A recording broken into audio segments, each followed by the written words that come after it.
Welcome to the Martech 2021 Summit. I'm Rebecca Todd and I'm here today to give you 5 actionable SEO tips to help to drive your organic traffic this year. I'm an SEO consultant, speaker and coach, and as the founder of honeypotmarketing.uk, I've driven search strategies for plenty of brands from all over the world.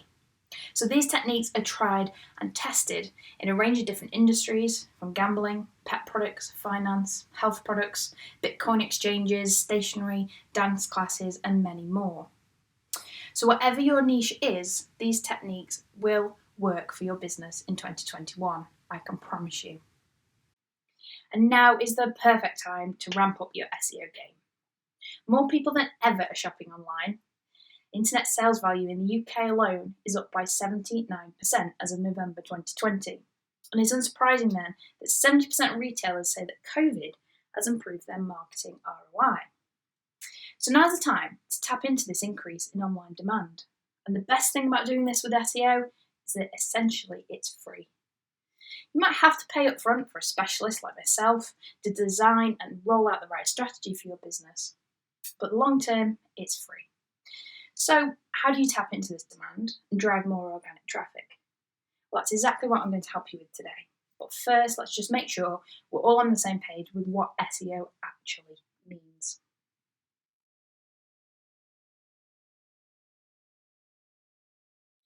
SEO is search engine optimization. It's the job of SEO and SEOs to get your page to appear as a blue link or an image or an answer or a map as high up on the Google search result as possible. It's as simple as that. But many of you may already know that actually getting your page up there ranking isn't that simple. It's like a dark art. But don't worry, I'm a strong believer of making SEO accessible. So there isn't actually any wizardry in this talk today at all. It's my job to make it completely the opposite. Simple. And in the beginning, it really was simple. The internet was born in 1992 and the first search engine arrived in 1993. But SEO actually officially started in 1997. And in those days, it was all about keyword stuffing.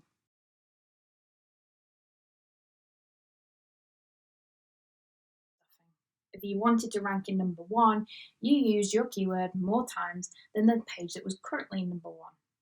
And that was it.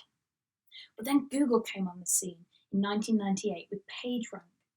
And you might be surprised to know that Google wasn't actually the first search engine, considering their global domination these days. But they weren't. But when they did launch, they had something different. Their PageRank algorithm judged pages to rank them by thinking, if people are talking about you, you must be important. So SEO became about link building as quickly as possible.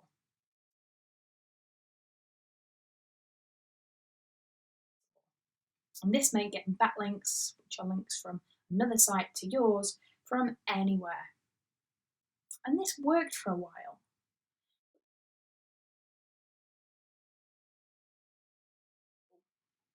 But then Google started to release algorithm updates. The Florida, Jagger, and Penguin updates hit, which filtered out spammy backlinks.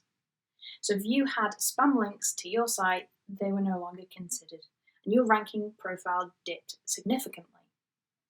Because it was easier and quicker to build spammy backlinks than it was natural ones, most sites had a big spam backlink profile. But now, spammy links did nothing for your ranking. In fact, the exact opposite. So SEOs removed them by disavowing and adding no follow tags. And that's how backlink strategy started like we know it today. But Google's updates and changes didn't stop there. In 2005, Google added maps to the SERPs.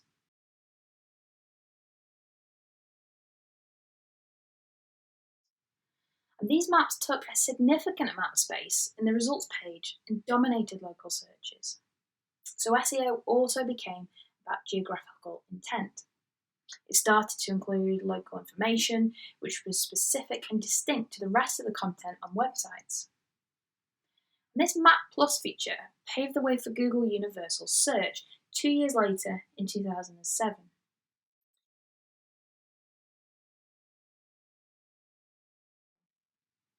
Until this point, the search results had consisted of 10 blue links, but now had lots of features which took up valuable real estate in the SERPs. So SEOs had to do something. We still have these features, which include news, videos, images, rich content, shopping results, information boxes, and more. So that brings us to today. And you might be thinking Google hasn't changed much since 2007, so what's the point of SEO now? SEO is dead, right? No, Google is still changing all of the time. SEO does still involve non-spammy backlinks and avoiding keyword stuffing and considering local search, and still has a mixture of those search features. But there's still algorithm updates happening, still tweaking factors that it takes for pages to rank.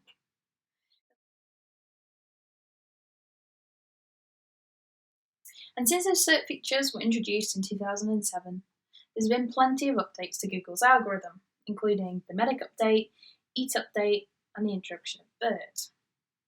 Mars has a great timeline of every confirmed Google update, however big or small, for anybody who's interested. Now, the bigger updates are what we call core updates, and these can happen every 6 to 12 months. And when they do happen, you'll know about it. They can affect your traffic overnight. Now, the latest core update was recorded in early December 2020, and I saw the impact that it had firsthand. The visibility of many sites around the world just dropped as quickly as that. So if Google is changing, your SEO needs to keep up.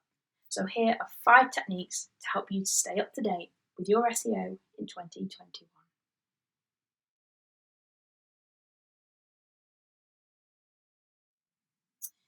Now, I promised no wizardry, and that I was going to make improving your SEO as simple as possible. And it doesn't get much simpler than my first tip. Google it.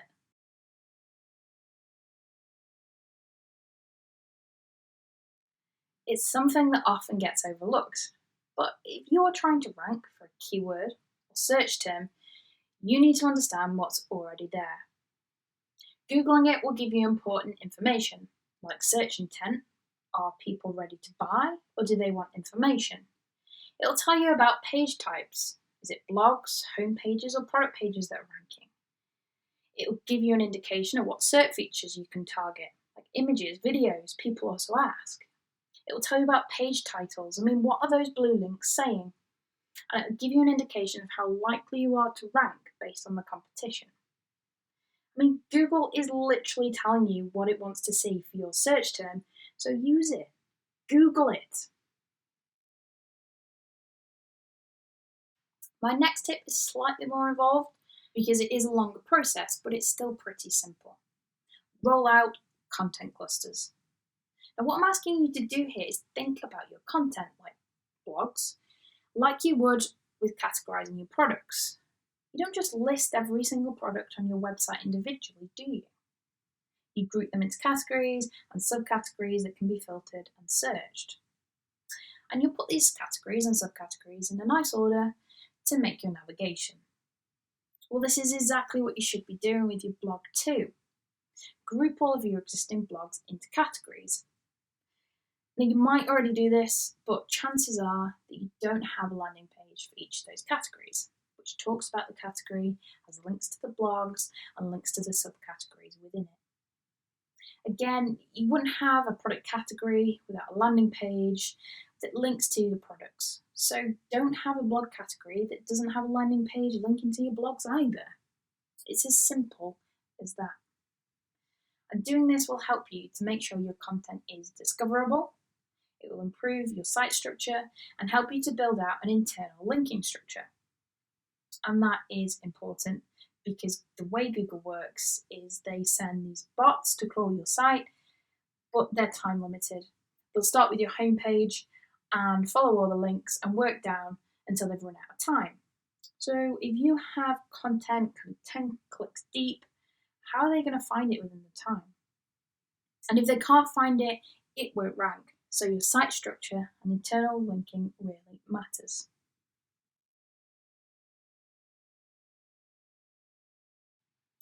Now on to my third tip. We heard about Google adding maps to search back in 2005, and 16 years later, local search is still as important as ever. 46% of Google searches have local intent. That means they have locations in them, like restaurants in Paris, or they're a near me term, like restaurants near me. And the likelihood of that local search resulting in an in-store visit or in a local conversion if you're offering a service is 35%. So local search is important. And you aren't going to rank easily for a local search with non-local content. For example, if I'm looking for a restaurant in Paris, I don't want information on French cuisine, and I don't want a generic landing page about McDonald's.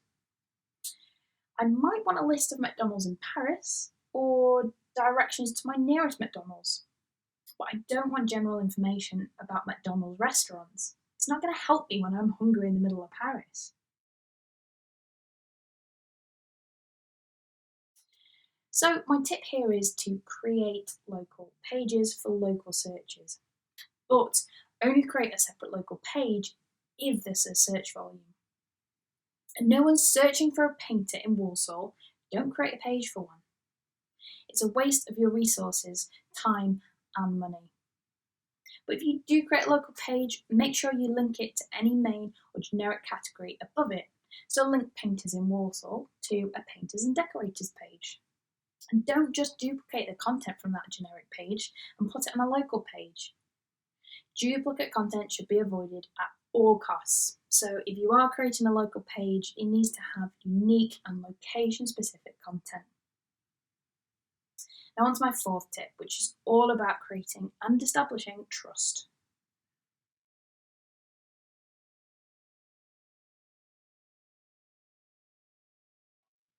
Earlier, I mentioned one of Google's recent core updates, EAT. Now this update was all about favouring sites that showed expertise, authority and trust. Now a big part of this is having backlinks. Remember back in 1998 Google said that if people are talking about you, you must be important.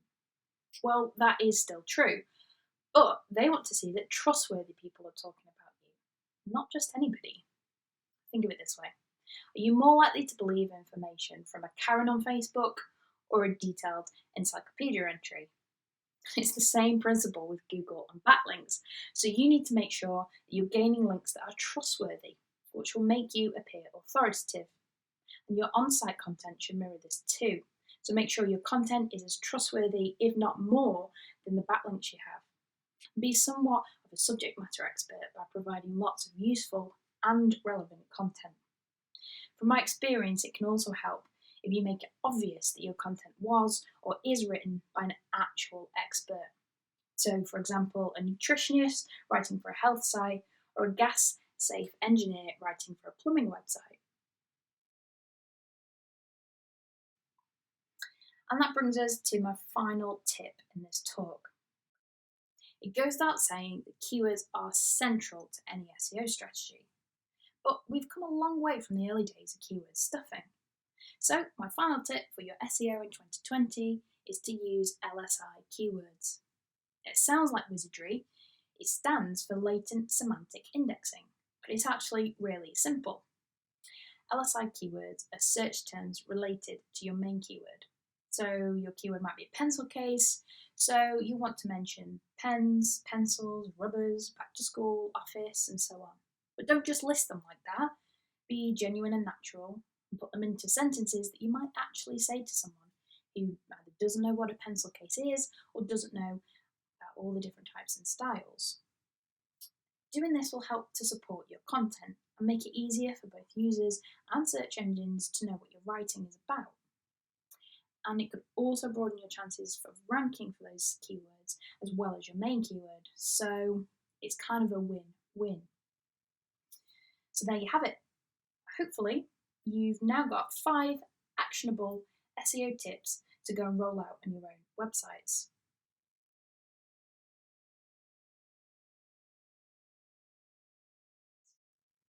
They're hopefully simple enough that you can go away and improve your SEO and organic traffic this year on your own. So let's just recap those to give anybody a chance to make some notes if they need to. So the first tip I gave you was to Google it. Literally Google the keyword you want to rank for. The SERPs is like a playbook by Google to help you understand what you need to do to rank, so use it. My next tip was to roll out content clusters and to treat your content like you do your products and categorise and subcategorise. This will help you to improve your site structure and internal linking. And the third tip I gave you was to create local pages where appropriate. That means to create individual pages for local searches with unique content, but just make sure there's volume behind the term first. And the fourth tip we talked about was to do with building trust. Don't be a Karen, be a Wikipedia. Try to get experts to author your content and only accept backlinks from trustworthy sites. And finally, my last tip was to use LSI Keywords. That means adding related terms into your content to stay on topic and to improve your chances of ranking for different keywords. And that's all I have to share with you today. Whatever your niche is, these 5 techniques will work for you in 2021 and beyond. They aren't necessarily time-bound, but they will help you to make the most out of this year's increase in online activity due to the pandemic. So that's all that's left for me to say. If you have any questions after this talk, or if you want to talk through any scenarios where you aren't sure how these tips could help you, then my Twitter handle is below, or please feel free to reach me directly on Facebook via Honeypot Marketing UK. Now, enjoy the rest of your day. There's some amazing speakers lined up with some great and actionable tips for marketing in 2021. Now, stay safe, everybody, and start growing your organic traffic this year. Thank you.